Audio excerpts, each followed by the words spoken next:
This is the McGraw Show on KTRS. All right, Dwayne Thomas is with us all week. Good morning, Dwayne Thomas from Stifel Nicholas. Good morning, McGraw. Yesterday on Wall Street, the Dow Jones was up quite a bit early and stayed that way all day. What was the story? All day? Well, not quite.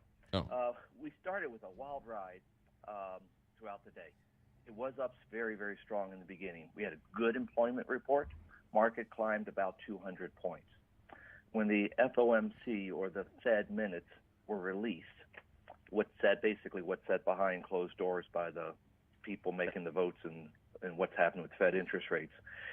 As investors read the comments about the, quote, unwinding of the balance sheets, which means selling a lot of the bonds bought during QE1 and QE2, plus a couple Fed governors made comments on the stock market being overvalued. Quickly, this sent the market down from the up 190 points, and we ended up closing down 41 points for the day, finishing at 20,649.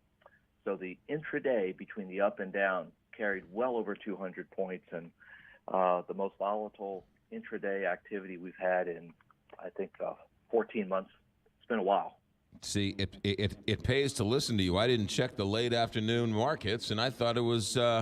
I thought good times were here again. Good thing I checked into the show today so you could straighten me out.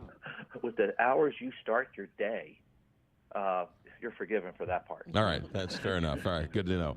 All right, so let's talk right down the street in Creve Coeur, Monsanto. What are we hearing from them? They reported earnings after the market closed yesterday.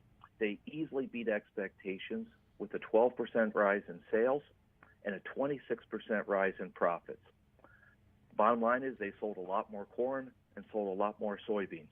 They were especially strong down below the equator because, remember, a lot of those sales take place in the fall. You know, our sales up here more in the spring, their sales more in the fall. But they had a really good season and had very good sales. So they also restated they're completely on track with their merger with AG Bayer later this year, assuming it gets through all the regulatory approvals. All right, that's Monsanto. Now, say it isn't so. Is General Electric, started by Thomas Edison, going to sell its light bulb business? It's a sad day. It's just a sad day.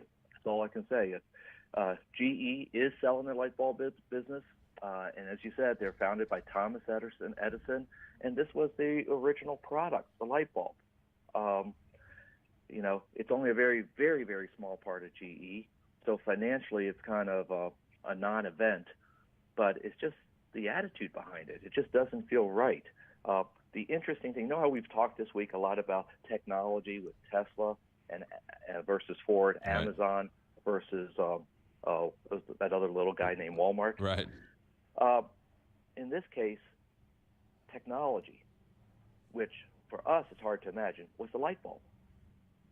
That started what grew into America's largest company at one point. So, common theme that when you have a great technology development of any type, you know, there's a lot of growth that can happen if the companies run correctly.